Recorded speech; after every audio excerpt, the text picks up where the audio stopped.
The diner wasn't there. Top 5 Unexplained Mysteries on the Interstate. The phantom roadside diner that vanished. You know, after 50 years on the road, you see a lot of things disappear. Old signs, buildings, entire towns sometimes.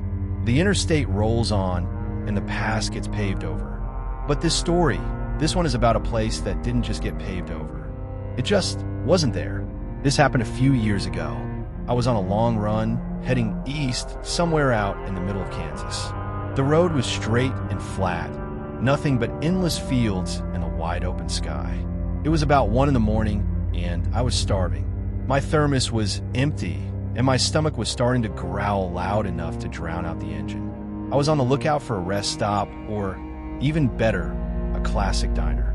I was thinking about pulling over and making a sandwich when I saw it. About a mile ahead, off the side of the highway, was a single building glowing with light. It looked like a classic old-school diner, the kind you see in old movies. It was a standalone building with a neon sign that just said diner. It was too good to be true. I had to stop. I took the exit and pulled my rig into the parking lot. The place was spotless, with a fresh coat of paint. There was only one other vehicle in the lot, an old semi-truck from a long-gone company, the kind of rig that was probably on the road back in the 50s. The moment I stepped inside, it felt like I'd walked through a time machine. The diner was perfect. A black and white checkerboard floor, red vinyl booths, and a long counter with chrome trim. The air smelled of hot coffee and fresh-cooked bacon. A waitress with a high ponytail and a crisp white uniform was wiping down the counter. And there was the other trucker sitting at the counter, a plate of pancakes in front of him. He gave me a friendly nod. The waitress came over to my booth, a genuine smile on her face. I ordered a cheeseburger with all the fixings and a coffee. The food came out fast, and it was delicious.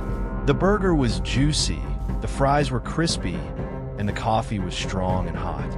It was the best meal I'd had in years. I felt so good, I got to talking to the waitress. She seemed happy in a calm, quiet way. I asked her how a place this nice stayed open out here in the middle of nowhere. She just smiled. "We get a lot of travelers," she said. I looked at the other trucker at the counter. He looked at me and winked. It was the kind of friendly, easy-going feeling you don't find much anymore. After I finished eating, I went to pay. I made a point of telling the waitress how good the food was. "I'll definitely be back on my next trip through," I said. Her smile faded just a little. Her eyes got a look in them that was both sad and knowing. "Don't count on it, Han," she said, her voice a little softer now. "We're not always here." I just figured she meant their hours were inconsistent, or maybe they closed for the winter. It was a strange thing to say, but I just nodded and thanked her again. I walked back out to my rig, feeling full and content. I started the engine, pulled out of the parking lot, and got back on the highway.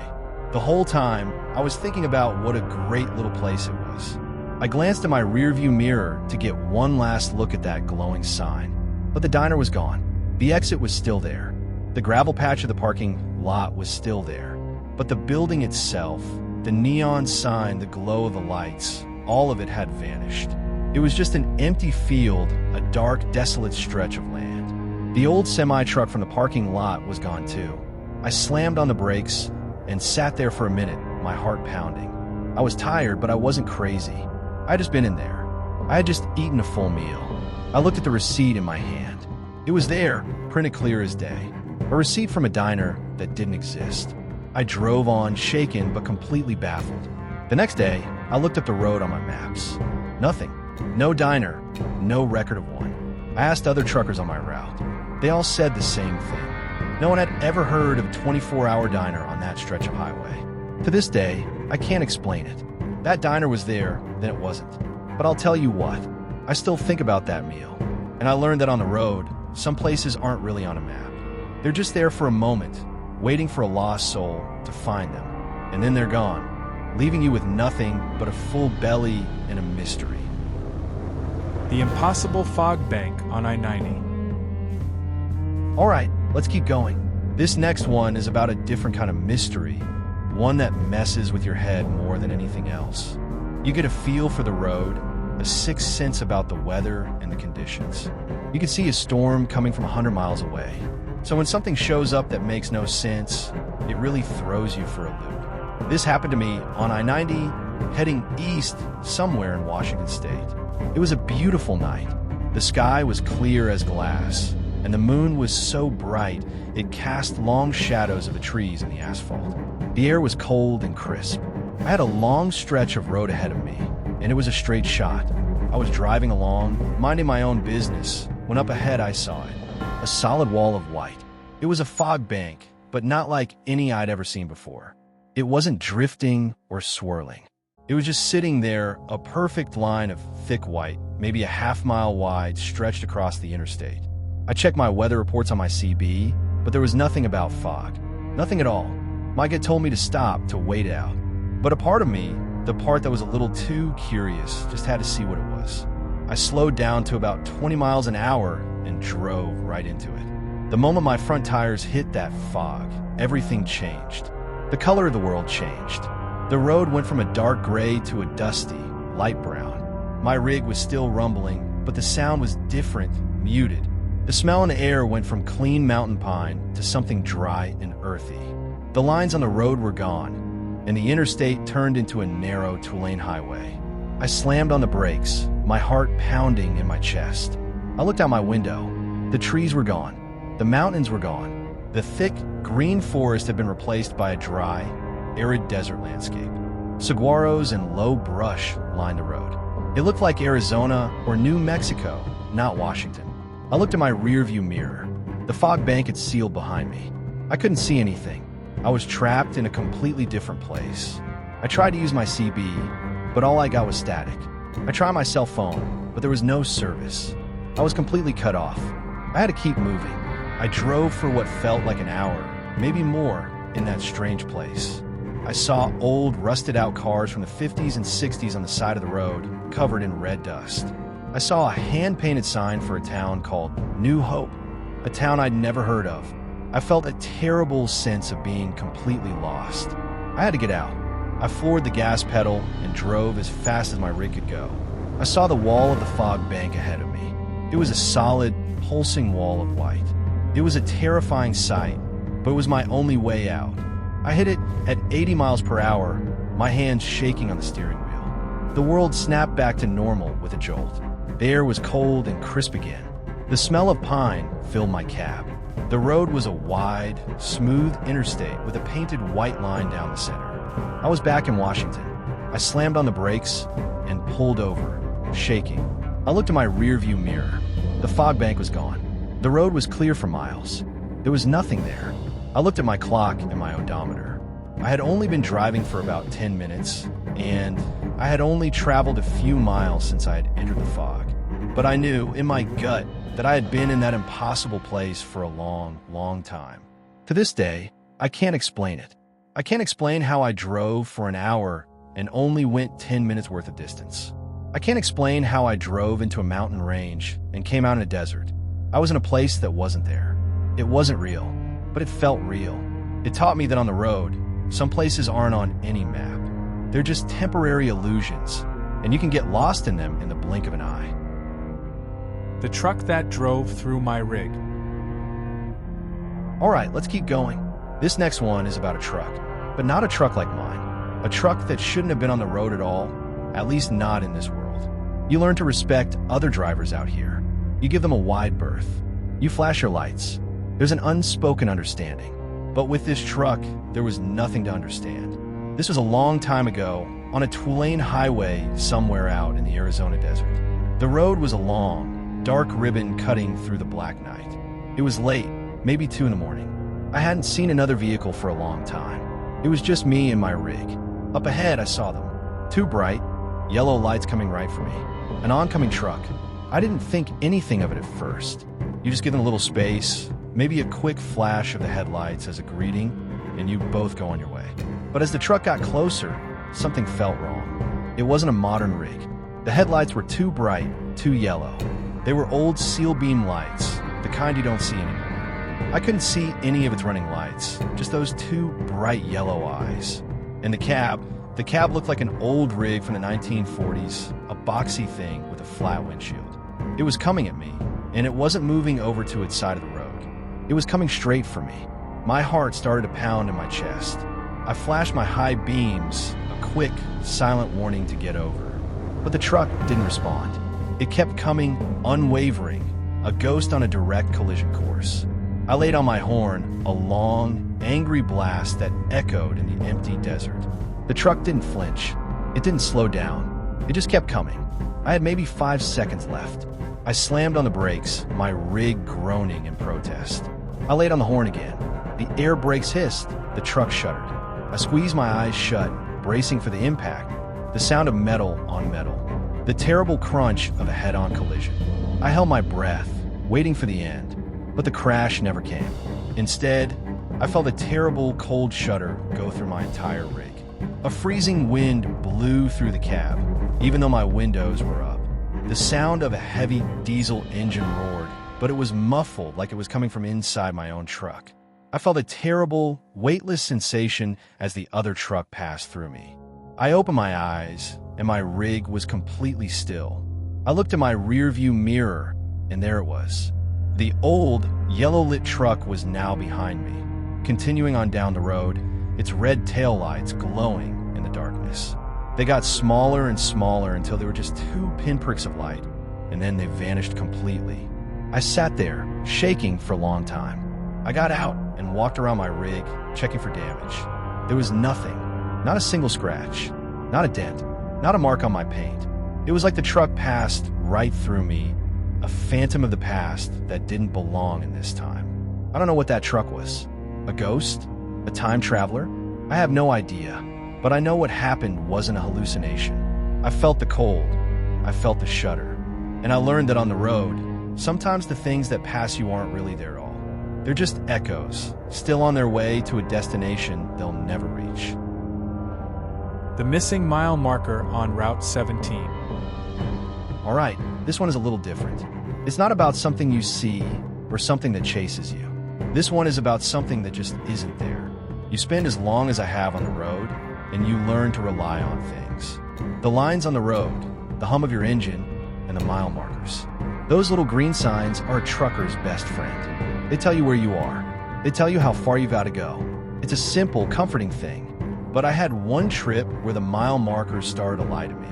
This was a few years back, on a 2-lane highway somewhere in New Mexico. The sun was getting low in the sky, long shadows stretching out across the desert. It was a peaceful drive, the kind where you can just put your rig on cruise control and let your mind wander. I was rolling along, and I saw a mile marker up ahead. It was number 64. I remember it specifically because I was talking on my CB radio to another driver about how I was going to pull over at the next truck stop for a meal. I said I'd see them at the next town, a few miles down the road. I drove for what I figured was about a minute, maybe 2, long enough to pass a mile. I looked for mile marker 65, but it wasn't there. I saw mile marker 66. I just shook my head. Must have been distracted. Must have missed it. It happens. But a few miles later, I saw mile marker 70. And then, a moment later, I saw 72. My heart started to beat a little faster. It was too much of a coincidence. I had been paying attention this time. I was sure of it. I pulled my rig over to the side of the road, shut down the engine, and grabbed my map. I was looking for the mile markers and for a place where I might have missed one. The map was no help. I was in a place that just seemed to be a blank space, and my GPS was acting strange. I was starting to get a very bad feeling. I got back in my truck and drove on. I started to pay very close attention. I watched every inch of the road. I passed mile marker 74 and then immediately saw mile marker 78. I felt a cold shock go through my entire body. I hadn't missed anything. An entire 4-mile stretch of road for miles of desert was just gone. It was like I had driven through a blank space in time. I looked at my watch. It felt like 10 minutes had passed, but my clock had only moved a minute. I drove to the next town, completely rattled. I pulled into a truck stop, grabbed a cup of coffee, and sat down with another driver. I asked him, "Have you ever heard of a mile marker being missing on Route 17? He looked at me with a strange look on his face. "Sure," he said. "Everyone knows that. Route 17 goes from mile marker 74 to 78. Mile markers 75, 76, and 77 just aren't there." I didn't know how to react. A whole 4 miles of road was gone. Just missing. I couldn't explain it, but he was right. It was a well-known fact among the locals. I looked at a physical map, and it showed the jump. To this day, I don't know what happened on that road. I don't know what was in that space. But I know that a piece of road, a piece of time was just gone. It taught me that on the road, it's not always about what's there. Sometimes, it's about what's missing. The music box in the abandoned car. Alright, this is the last one. And it's not a story about a ghost or a monster. It's a sad story. One that makes you wonder about the mysteries that are just left behind. You spend as long as I have on the road, and you see a lot of things just left to rust. Old cars, broken down rigs, things that were once important to somebody. The desert is a big place, and sometimes things just get forgotten. But this one had a story to tell. This happened in the high desert of Utah. The sun was going down, and the sky was a beautiful mix of orange and purple. It was a peaceful drive, just me and my rig and the sound of the wind. I was rolling along when I saw it.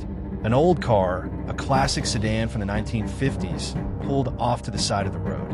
It was rusted to hell, the paint long gone, the tires flat. It had been sitting there for years, just a relic of the past. I was about to drive on when I heard it. A faint tinkling sound. A gentle, sad melody coming from the car. It was the sound of a music box.